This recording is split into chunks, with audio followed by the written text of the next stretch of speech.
Welcome back again sa aking channel. And for today's video, so nandito na naman tayo sa bagong spa. Ang ganda dito guys, malapit sa may sapa and mahangin yung dito, yung ambience dito. So ngayon, ang ating gagawin na recipe ay napakasimple lang gamit ang itong saging na saba. And gagawin natin siyang masarap na dessert. Dessert. So, wag lang nilagang saging. Gawin din natin to sa saba, guys. Napakadali lang nitong gawin. Easy lang. Madali lang din yung mga ingredients na ating gagamitin dito. And sigurado ako masusundan ninyo itong ating recipe ngayon. So, wag na natin patagalin pa, guys. Ito ang ating mga ingredients. Meron tayo ditong 1 kilo ng saging na saba. Hinog siya, guys. So, tapos ko na siyang nilaga. And then, 1 kilo lang to. So, depende na. Hindi kasi siya masyadong malalaki. Nasa small size siya. And then, gagamit tayo ng chocolate na condensed milk or condensed creamer. So, 1 lata. Butter. So, konting butter lang naman ang ating gagamitin. That's why, half lang yung binili ko. Ito maliit lang. And kung wala naman kayong cocoa powder, guys, like me, wala akong cocoa powder. So, yung ginagamit ko ay ito na lang, tabliya. Tapos, nilalagyan ko siya ng black coffee. So, ito lang. Kasi, alam niyo naman, guys, yung chocolate, kasi ngayon, yung cocoa powder, mahal kasi.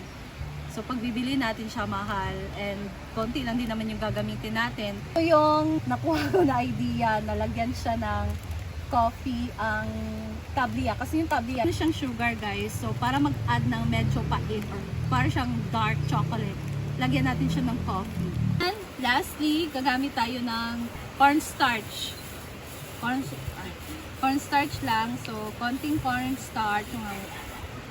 Ayan, wala ko ditong cornstarch. Tapos, lagyan natin siya ng 1 cup na tubig.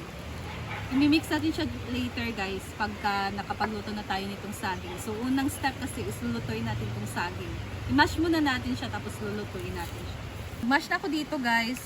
Pero, yung pinili ko kasing saging ay hindi masyadong overripe na saba.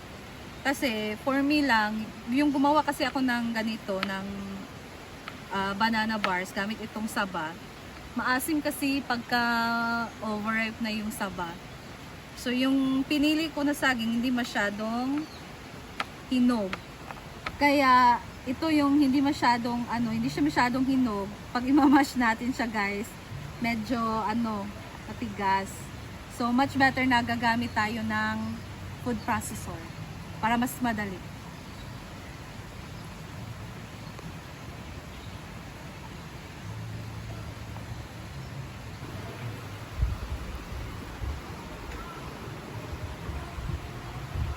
Naglagay na ako dito ng butter, guys. Ayan. So, hindi ko siya inubos. So, kalahati lang. Nag-melt na siya. Ilagay na natin ang ating mashed banana.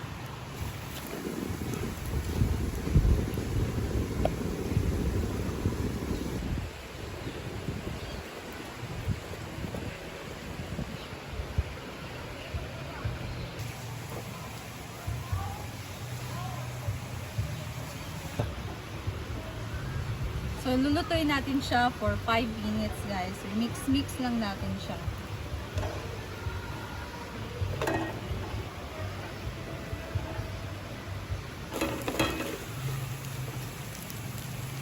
After 5 minutes, lagyan na natin siya ng chocolate condensed creamer. Facebook sa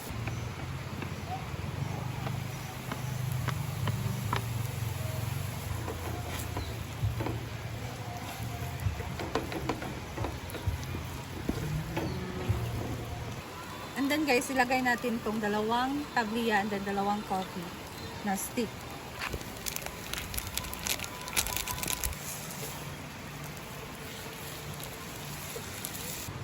And then lastly, guys, ito na ang ating 1 cup na tubig and then meron siyang 3/4 cup na harina. Cornstarch. Talagay na natin lahat. So, i-mix lang natin siya and then lutuin natin siya, guys, hanggang sa sticky na ang kanyang texture.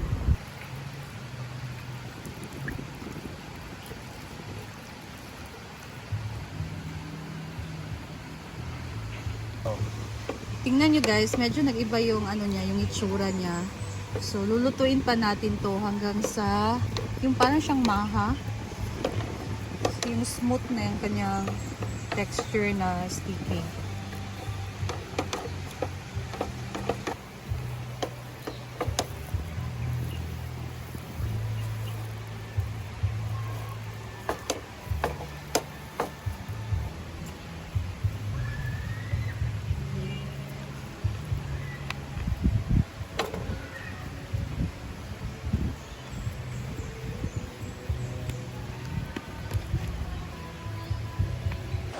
Hawa ba ka? Coco banana fudge. Aslam na pud ni karon. Saging saging man. Wala pantos karon. Mo lagi yung tattoo. Ba, saan ba?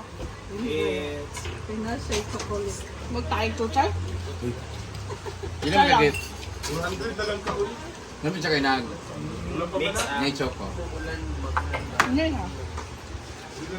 talaga. Pag Mo siya dili kuan. mo kay mumay, kamumay na tae. Mo siya biko pero chocolate flavor. Chocolate? Chocolate. Fudge, siya fudge. Dapat siya ni Karisha, vlog dapat serve. Pero si baka ka ng honest review ba? Lyra. Kami. 6 ko ano din. Name. Dahil Ako masaya ko kay Inday 6.1. Kung wala kita may kabalo nga saging ni. Sa saging hindi may kabalo nga saging. Mo ba? Masada na kasakto sa una o sa aklom. Oh, asam dito daw. Hindi mo matis ang saging ng chocolate. Bumok siya, mas gaya pa ilang balbas. Wala ko na kasi mang Ano Thank For me, you. 8.5. Yes. Ako Chains review 7. Ako din 6.9. Sa isa mo na yung mga kuan. Kasi paluma daw, uy, dai. Paluma ulit, dai. Ay, ikaw lang sa video ba? So, magtumutan na. Alam, scar, sige na scar. Gamay na. 8 nuts nga. Oh? Ay, sa dili na kaya. Against pa, git pa. Agay. Agay. Ate ko man yung lupa. May isda? Sure ba?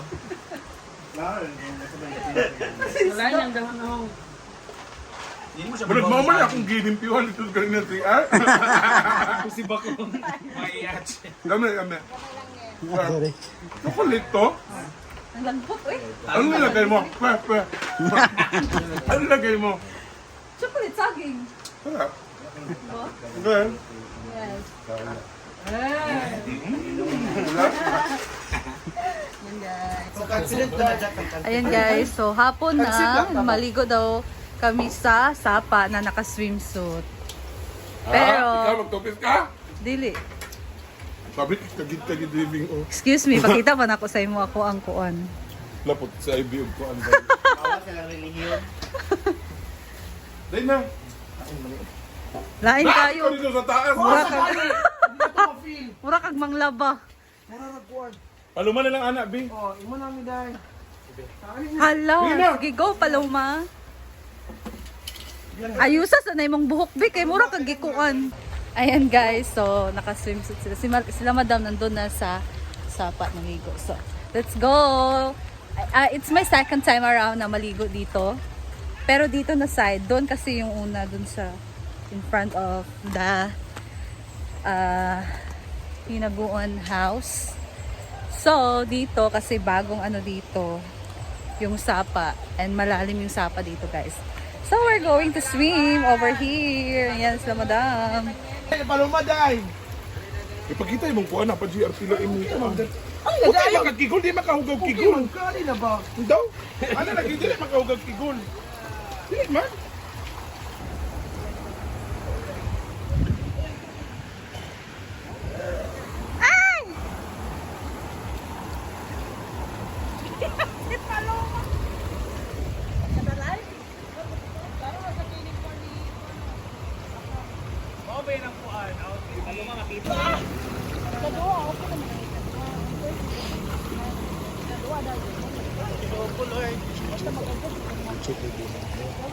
Ay, dili na si mga.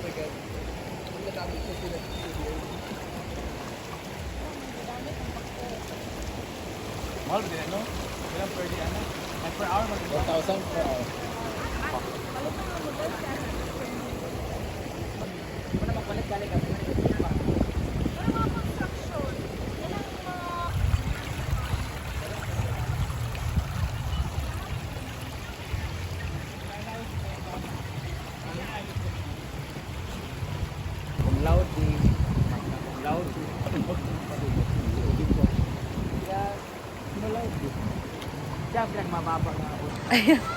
Ayan guys, tapos na kami maligo. So, uwi na kami. Dahil wala kaming damit. Sila.